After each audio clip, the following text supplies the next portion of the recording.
welcome to this week's edition of Buckeye Blueprint. As always, I'm joined by Jacob Myers and Nick McWilliams. On Saturday, Ohio State traveled to Wisconsin to take on its first ranked Big Ten opponent of the year. And for the first time, they played from behind in the second half. Nick, did you ever feel like the Buckeyes would lose their first game of the year? Well, I absolutely did, because funny enough, we were sitting in the press box, and I had already started my game recap story, and it was just saying that Ohio State just couldn't overcome Wisconsin's defense. They just looked. It was just really rough for them in the first half. Mm-hmm. I mean, you made a couple comments in that first half that it looked like the defense didn't want to be there.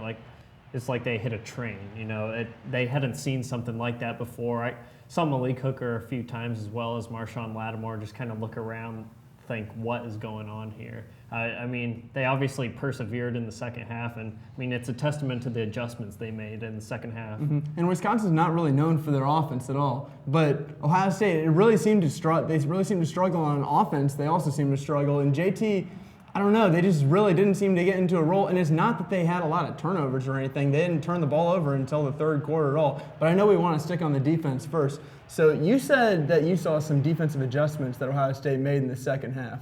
Oh, absolutely. This was a case where that end-around sweep that they were doing to Jazz Peavy was just ripping that team apart. I'm pretty sure Nick Bosa said after the game something about, we finally adjusted to that play that got him 500 yards, and that was what he was referring to. They only ran it once that I can recall in the second half, and Malik Hooker made an incredible tackle, and I don't know, maybe that knocked some sense into him, decided, hey, we're not going to run that anymore. Yeah, Luke Fickell said after the game that something they did at halftime was, we watched some of the footage, and they would have a safety pretty far off the ball, and when they saw that coming, as the corner was following him across the field, Malik Hooker would drop down a little bit so they could attack him at the line of scrimmage, and Peavy only had one carry for 3 yards.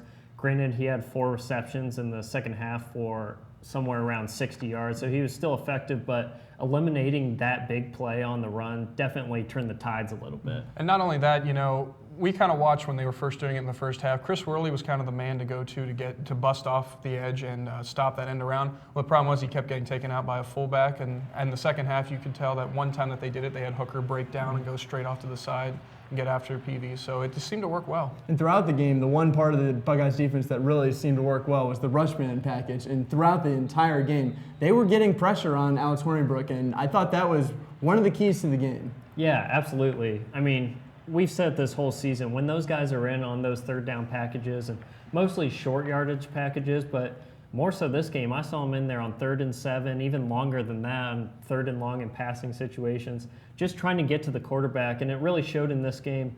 Wisconsin definitely has one of the best offensive lines in the Big Ten. We knew that coming in. All 4 of those guys, Nick Bosa, Sam Hubbard, Tyquan Lewis, Jalen Holmes, each of them had a sack, and all in big situations too. Yeah, not only that, the guy I noticed most was Sam Hubbard. I mean, there were multiple times. This is a guy who in his first year was a speed rusher off the edge. He didn't really have a lot of strength to get past tackles that way. This year, I mean, against Wisconsin, we saw that he just bull rushed the tackle out of the way multiple times. Mm-hmm. Like he wasn't even standing there. We both saw this one third down play where Ohio State had struggled a few times where Wisconsin would run outside of him, but he set the edge right there, and he made a tackle for loss that was a key. And I know he wasn't the only one that did that. Tyquan Lewis, and like you named all of them, and they've been really integral to Ohio State's defense. And in particular, I think a lot of people at Ohio State think Nick Bosa, he has the Bosa name, he's going to be really good. He already is really good. I think he's even underrated in the fact that people think that he's good and he will be at some point like Joey. He's already an above-average defensive end. I mean, give all the credit. Yeah, absolutely. Give all the credit to defensive line coach Larry Johnson. I mean, even in the preseason, we heard they're bringing Nick along a little bit. He's just a year off of ACL injury and already has 2.5 sacks, I believe, this year, and really been a force on that defensive front. I mean, just put him in there in pass rushing situations and become a run stopper later in his career at OSU. Not only that, what kind of coaching job is this? Like, what can we say about the fact that that's how they're easing him back into it by just putting him in on the rushman package and just getting him in there to stop on third downs and stuff? You prevent the wear and tear of stopping the run, and while he's still healing from an ACL injury technically, and he's also showing how great he can be, and just think, he's not even 100% yet. Yeah, I know I made the comment before the game that after the game, I feel like Jalen Holmes might be the best third defensive end on any team in the country. He is so impressive. And the fact that he's the third at Ohio State's incredibly deep on the defensive line. And I know I want to talk about the last 4 plays of the game, and we'll head to my package right now. We're going to take a look at the last 4 plays of the game here. Ohio State's up 30-23, and Wisconsin just hit a deep pass to their wide receiver. And on this play, it's going to be a trap, and Robert Landers is going to get upfield right here, and we're going to see this again in slow motion. Robert Landers is going to get upfield, he's going to get trapped, but that's going to cause the running back to go outside, and Chris Worley is going to crash down from the outside. You can't even see him. There he comes on the screen now, and he's going to tackle him for no gain. We're going to move on to second down here, and they're going to try a play-action pass. And the 2 things you're going to need to look for is Corey Clement's going to go outside and be a wide receiver, and there's still a fullback in the backfield. And he's going to pull Raekwon McMillan right there, pull him over, and Raekwon's going to try and cover him. But the goal is really to get this tight end who's covered up right there, get him to go outside. But Tyquan Lewis does a great job of getting his hands on him and throwing him off. So you watch Raekwon, he goes outside, and the fullback who just scored a touchdown in the 4th quarter, he's going to run up inside, and Raekwon is going to go after him. But Tyquan Lewis did such a great job throwing the tight end off balance that Raekwon was able to go over and cover him, and the quarterback had to throw it incomplete. And this one, we're going to do an outside run. And Jerome Baker just does an amazing job. Nick Bosa right here in the middle, we're going to see him. He's right over here. He gets penetration, forcing the running back to go outside. And then Jerome Baker, who's the middle linebacker right here, he's going to go right through the traffic and make the tackle. And we're on to 4th down, the last play of the game. And we all know what happens on this one. We're going to see Jalen Holmes and Tyquan Lewis right there. These 2 guys right there and there. They're going to pressure Hornibrook, sack him, game. Ohio State went into press coverage on this play, man-to-man, as they have throughout the game, and they just shut down Wisconsin receivers. No one was open. You wouldn't even know it.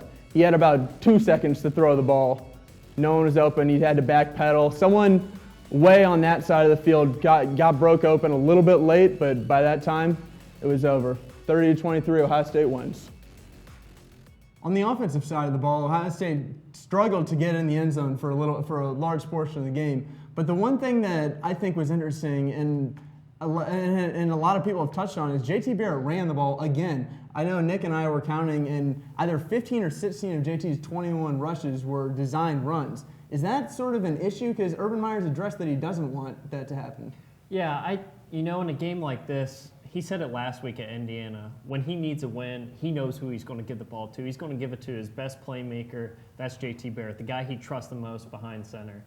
And although he did run a lot, I think a lot of that's in the passing game. The receivers, Meyer said today at the teleconference that they ran better routes, but they're still not where they need to be. I think that was very evident in this game and forced him to run a little bit. I mean, give credit to the offensive line. Wisconsin really loaded the box on nearly every play. Always had 8 guys up there. And you look at guys like TJ Watt and all those guys up front. Pat Elflein, almost every play, I feel like he pushes guy off the line of scrimmage 5+ yards. And even Jamarco Jones went out for a couple plays. I thought it was kind of interesting seeing Isaiah Prince slide over there to the left tackle position. And, it was only 2 plays, but OSU's offense just kind of picked it up there in the second half, and you can really credit the offensive line.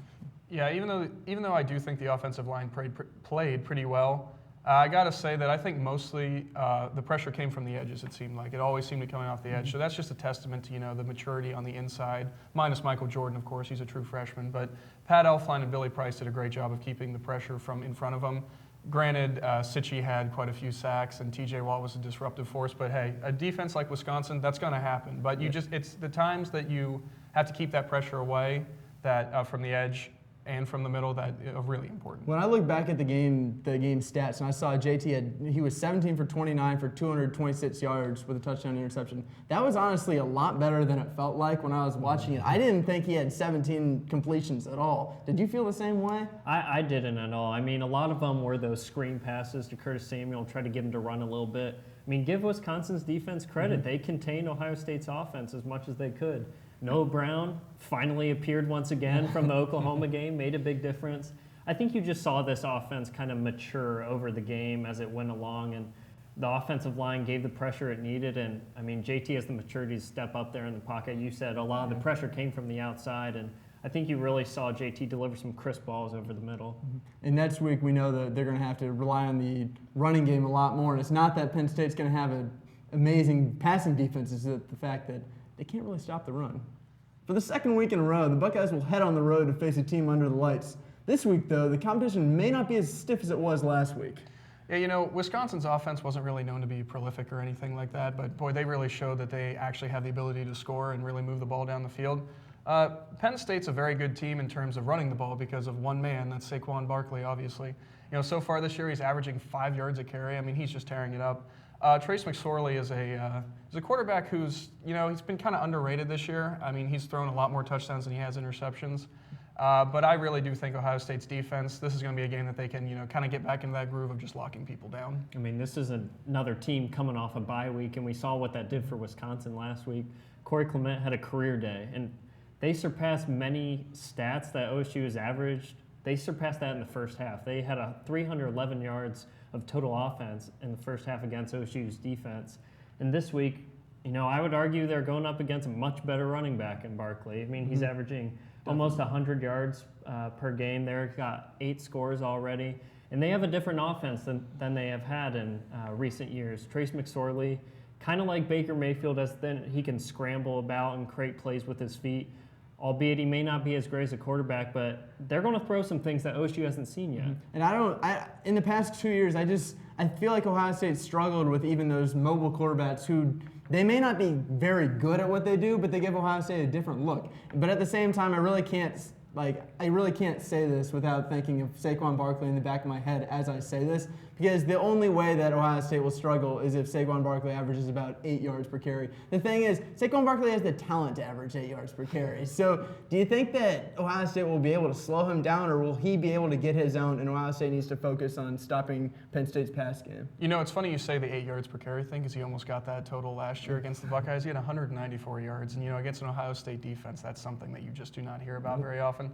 I really do think that Ohio State can lock him down, though, because I really think that this is a game that they're going to recover from Wisconsin, so to speak.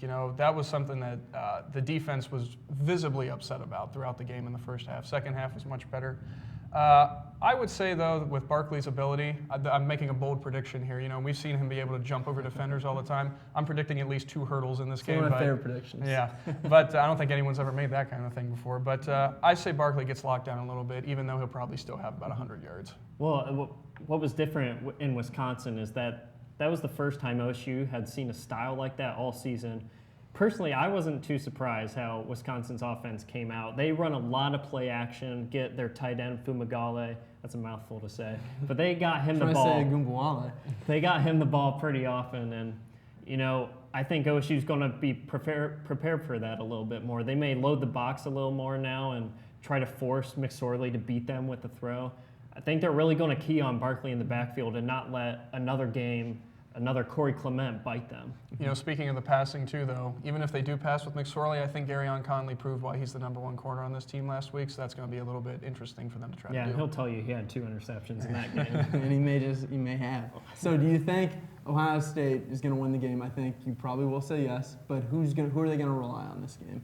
I think they're going to rely on their linebackers, Raekwon McMillan, and especially Jerome Baker after last game. His first start coming against Tulsa, and then he definitely showed what type of player he is against Oklahoma. Had a career high 13 tackles this game against Wisconsin. They're going to be very key to stop the run up the middle. Worley had a great game against Wisconsin, getting at that line of scrimmage. I think OSU wins this one 38-17. Mm-hmm. I like that prediction with the linebackers, but I really do think it's going to be more on the secondary to stop Barkley because, OSU's linebackers are fantastic, but Barkley's just so quick and so agile and everything. He will get to the second level very quickly. So I think it's going to be really up to the secondary to slow him down, but we know Malik Hooker can really lay a load when he tackles a running back, so I think they'll be all right. I'd say that Ohio State wins this game a little bit bigger than that. I'd say 40-16. And I really like both your guys' key players because I really do think the linebackers are important. And I think last year we saw Saquon Barkley, how much he rushed for? 194 yards? I think that was largely due to the fact that I think it was Darren Lee who was injured during this game. And he just ran wild last year. And I don't think that will happen this year. I think that he'll get at least 100 yards. But I'm going to look on the other side of the ball. We haven't heard Mike Weber's name in a while. It's been a few weeks, and I think he's finally going to I think he led the team in rushing for the first 4 games. I think he's going to lead the team in rushing again this week. And I have Ohio State 34-13. Might lead the team, that is, unless they put their kickoff man in on linebacker. He might be able to slow Weber down a little bit. Seems possible. I forgot about him. Joey Julius. He'll make an appearance. One more thing to look at, Jalen Holmes said that if they're going to play Sweet Caroline, he may be dancing this year. I'm going to get that on video, you best believe. All right. Thank you all for watching, and thanks Nick and Jacob for joining us again. Follow us on Twitter and Instagram, and like us on Facebook. We'll see you next week.